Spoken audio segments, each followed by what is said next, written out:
काफ़ी देर से खान साहब दिलावर साहब की कोर्ट के अंदर मौजूद है, हम सभी इंतज़ार कर रहे हैं। क्या वजह है इतनी देर, इतनी ताख़ीर किस बात की हो रही है? आज काफ़ी ज़्यादा टाइम लग गया। देखिए, ये आपने बहुत इंपॉर्टेंट क्वेश्चन पूछा है कि खान साहब इतनी देर से क्यों मौजूद हैं। खान साहब आज इसलिए आए थे कि वो अदालत, मुअज़्ज़ज़ अदालत से सिर्फ टाइम मांगे कि हमें वक्त दिया जाए कि 36 क्वेश्चंस का जो आपने क्वेश्चन तैयार किया है, अशूरा की वजह से मेरे लॉयर्स सारे बिज़ी थे, मुझे थोड़ा सा वक्त दें, मेरा अकाउंटेंट बिज़ी था, मुझे सिर्फ वक्त दें, मैं इससे भाग नहीं रहा, मैं शाया वे नहीं कर रहा, सिर्फ आज की डेट मांग रहे हैं कि आज हमें वक्त दिया जाए। और टेक्निकली ट्रांसफ़र एप्लीकेशन के होते हुए जो इस्लामाबाद हाई कोर्ट ने जिसमें नोटिस जारी किए हुए हैं, आप फाइनल जो फैसला है इस केस के अंदर नहीं कर सकते, तो केस के जो मेरिट्स हैं उसमें कोई डिले कॉज नहीं होगा, क्योंकि अभी ऑनरेबल इस्लामाबाद हाई कोर्ट में नेक्स्ट वीक के लिए वो पिटीशन पेंडिंग है। तो जब ऐसी अर्जेंसी नहीं थी तो हमारी समझ से बाहर है। हम तो इसको यही कहेंगे कि ये गन पॉइंट के ऊपर, मैं फिर से रिपीट करूंगा कि गन पॉइंट के ऊपर आज सेक्शन 342 की जो स्टेटमेंट है वो रिकॉर्ड की जा रही है। हमें टाइम नहीं दिया गया, हमें अपॉर्चुनिटी नहीं दी गई, हमारे जो हुकूक हैं उनका तहफ़्फ़ुज़ नहीं किया जा रहा, हमें जो फेयर ट्रायल का हमारा राइट है वो हमें नहीं प्रोवाइड किया जा रहा। और एक जल्दी है, मेरी नज़र में इस फैसले का आना जो है वो हम सबको मालूम है कि किस किस्म का फैसला आएगा जब प्रोसीडिंग इस किस्म की बायस्ड होंगी। मोहतरम जज साहब को आपने यू शट अप कहा, ऐसा ही है? वाकई आपने कहा था? यू शट अप तब कहा जाता है जब आपको कोई शट अप कहता है। तो शट अप का अख्तियार ना किसी जज को है, ना किसी वकील को ये कहने का हक है कि वो किसी को शट अप कहे। जब आप किसी को शट अप कहेंगे तो उसका जवाब यू शट अप होगा, और हमेशा ऐसा ही होता है। और जब आप जटों को ख़ास तौर पर कहेंगे तो जटों का तो खून वैसे ही गर्म होता है। नौबत क्या आई, क्या वजह बनी है इसकी?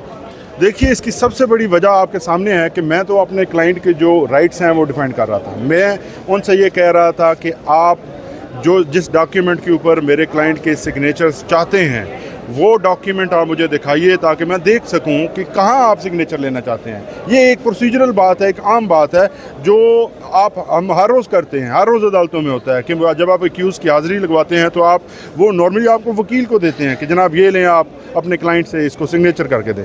हम वहाँ क्यों होते हैं अदालत के अंदर? हमारा काम क्या है? हमारा काम है मुआवनत करना अदालत की, हमारा काम है अपने क्लाइंट को डिफेंड करना। हम वही काम कर रहे थे, लेकिन आपके सामने है कि वो उनका टेम्पर जैसे ऊपर गया और बाद में उनकी तरफ से कहा गया कि आपने प्रोवोक किया। अब आप मुझे ये सारे बताएं कि शटअप कहने वाला प्रोवोक करता है या यू शटअप कहने वाला? ये सिंपल सी बात है। प्रोवोक पहले किया गया, बातें पहले की गई ऐसी, और कंडक्ट आपके सामने है। कंडक्ट ये है कि वो जो जेन्युइन एप्लीकेशंस आती हैं, जो उनका बायस है वो छलक रहा है, वो हर रोज़ की प्रोसीडिंग्स में नज़र आता है। आपके सामने है कि इस वक्त छुट्टियां हो चुकी हैं लेकिन सारी दुनिया के ट्रायल बंद हो गए हैं, सिर्फ इमरान खान का ट्रायल आज भी जारी है। उसके बाद क्या रिएक्शन आया आपने जब उनको ऐसा बोला? मैं नहीं दोहराना चाहूँगा। देखिए, जब आप किसी को शटअप कहते हैं तो हर कोई इज़्ज़तदार होता है। यहाँ पे शटअप सुनने के लिए नहीं आते हैं, यहाँ पे प्रैक्टिस करने आते हैं, कानून के मुताबिक असिस्ट करते हैं। जब आप कानून के मुताबिक बात करेंगे, कानून के मुताबिक जवाब मिलेगा। जब आप बदतमीज़ी करेंगे तो फिर जवाब वैसे ही आएगा। उसी सुनने में आपने को दोबारा कहा गया कि आप मदद करें दोबारा कोर्ट से, तो आपने क्या रुजू किए दोबारा कोर्ट? देखिए मेरी बात सुने, हम इन अदालतों का हिस्सा हैं, यहीं पे हमने रहना है, यहीं पे प्रैक्टिस करनी है। वो हीट ऑफ द मोमेंट में जो भी हुआ था वो जज साहब ने उसके ऊपर, जज साहब ने जब कहा कि मैं उसको अपने अल्फाज को वापस लेता हूँ, तो जब वो वापस लेते हैं तो फिर मेरा भी मॉरली बनता है कि मैं वापस ले लूँ। आपके मुखालिफिन कहते हैं कि इससे पहले वज़राए आज़म नवाज़ शरीफ मुख्तलिफ बड़ी शख्सियात अदालतों के चक्कर लगा चुके हैं, तो क्या इमरान खान को लाडले हैं?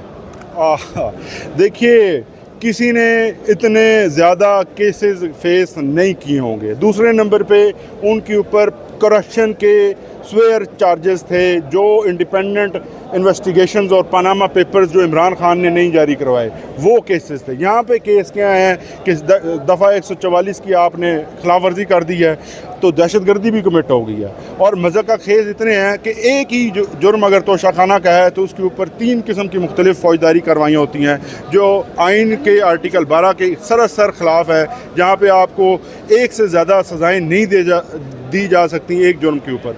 तो ये सारी चीज़ें आपको देखनी होंगी। एक तरफ आप ये देखें कि केसेस जो हैं वो ऐसे हैं कि किसी ने भी पत्थर मारा है, वकील कोयटा में मर्डर होता है, पर्चा इमरान खान पे। अब ये आप देखें कि इस किस्म के केसेस और इतनी रफ्तार के साथ, इतनी ओवर स्पीड के साथ किस वज़ीर आज़म ने इतनी पेशियाँ जो हैं वो भुगती हैं। तो इससे हम किसी वो उससे शाये वे नहीं कर रहे, लेकिन हम ये चाहते हैं कि ये जो बल्क ऑफ वर्क है इसके अंदर हमें अपॉर्चुनिटी प्रॉपर दी जाए, हमें कानून के मुताबिक हमारा हक दिया जाए कि हम अपना जो दिफा है वो कर सकें। नॉर्मली जब इमरान खान साहब यहाँ पर पेशी पर आते हैं तो उनके चेहरे पर मुस्कुराहट होती है, लेकिन आज हमने मुस्कुराहट नहीं बल्कि काफ़ी गुस्सा, काफ़ी एग्रेशन देखा। क्या वजह है इस एग्रेशन और गुस्से की खान साहब के चेहरे पर? देखिए, ये सिर्फ गर्मी है, यहाँ पे आपके सामने है, सो मुझे भी जितना पसीना आया हुआ है। उसके अलावा जितनी ये इस्लामाबाद पुलिस हमें एंट्रेंस के ऊपर जिस तरह से करती है, इतना रश जो है वो बनाया होता है उन्होंने पुलिस वालों को अपना, कि एक छोटा सा दरवाज़ा होता है और 15 बंदे उसके ऊपर खड़े होते हैं। आप देखें कि किसी वकील की टाई इधर हुई होती है, किसी का कोट इधर हुआ होता है। तो ये सब जो है ऑन डिज़ाइंस किया जाता है। ये इसलिए किया जाता है कि आपको डीमोरलाइज़ किया जाए। अदरवाइज़ खान साहब के जो स्पिरिट्स हैं वो बिल्कुल आए हैं। खान साहब ना आज तक घबराए हैं, ना आगे घबराएंगे। पर अता तारड़ साहब बहुत ज़्यादा गुस्से में हैं। गुज़श्ता रोज़ हमने उनसे सवाल किया कि क्या कहना चाहेंगे, तो उन्होंने कहा कि कौन पंजोता, तो कहते हैं मैं तो आपको जानता ही नहीं हूँ। वो कह रहे हैं कि मैं 16 साल से वकालत कर रहा हूँ, हमने आपको देखा ही नहीं है। आपने ये नहीं पूछा कि आप रायवंड के महल में वकालत कर रहे हैं। अगर आप लाहौर की डिस्ट्रिक्ट कचहरी में, लाहौर की सेशन कोर्ट में, लाहौर की हाई कोर्ट में, इस्लामाबाद की डिस्ट्रिक्ट कोर्ट में, इस्लामाबाद की डिस्ट्रिक्ट कचहरी में प्रैक्टिस करते होते तो आप मुझे यकीनी तौर पर जानते होते। लेकिन मैं जो वो प्रैक्टिस करते हैं वो प्रैक्टिस नहीं करता। मैं वकालत करता हूँ, वो तो टीसियाँ करते हैं, वो लोगों की जो खुशामदें करते हैं, मुझे वो नहीं आती। उस किस्म की प्रैक्टिस के अंदर मैं बिल्कुल भी नहीं हूँ। कह रहे थे कि दिलावर साहब की अदालत में आप लोग स्लीपें मार रहे थे, कोई उधर से आ रहा था, कोई उधर से नारेबाजी कर रहा था, कोई उडिंग कर रहा था। वाकई ऐसा हो रहा था? देखिए, आप भी अदालत में सारा मीडिया मौजूद था। हम तो वकालत कर रहे थे, आपके सामने है कि हम तो अपने क्लाइंट को डिफेंड कर रहे थे और हम तो सिर्फ ये कह रहे थे कि आप कानून के मुताबिक जो डॉक्यूमेंट जिस पे आप साइन लेना चाहते हैं वो हमें दिखा दें। अब इसको अगर उनको स्किटिंग नज़र आती है या इसमें आप उनको कोई ऐसा काम नज़र आता है कि जो वकालत से हट के हो, तो फिर मैं वही कहूँगा कि जो वकालत वो रायवंड में करते हैं या करते रहे हैं वो वकालत हमें नहीं आती। हम जो पाकिस्तान में और बरे सगीर के अंदर एक राइज वकालत का निज़ाम है उसके तहत तो करते हैं। वो 16 साल से पता नहीं कहाँ वकालत करते रहे हैं। कि ये जो खान साहब को केसों में उलझाया हुआ है, क्या इनको जो इनका मकसद ये तो नहीं है कि इनको इलेक्शन कैंपेन से रोका जा रहा है ताकि उनको मौका ही ना मिले आगे जो इलेक्शन आ रहे हैं और उस कैंपेन से इनको रोका जाए? अगर ये बात है तो फिर तो कैंपेन से उन्होंने रोका हुआ, इलेक्शन करवाएं। खान साहब तो केसेस में मसरूफ़ हैं, करवाते क्यों नहीं हैं? यही तो मसला है। डरे हुए हैं कि खान साहब घर बैठे हुए हैं, फिर भी जो है उनकी कैंपेन हो रही है। उनकी कैंपेन आप सब लोग आप देख रहे हैं कि पाकिस्तान का बच्चा आज जानता है कि तहरीक इंसाफ क्या है और तहरीक इंसाफ का नज़रिया क्या है। तो उनको कैंपेन की ऐसा ज़रूरत भी नहीं है। ठीक है सर।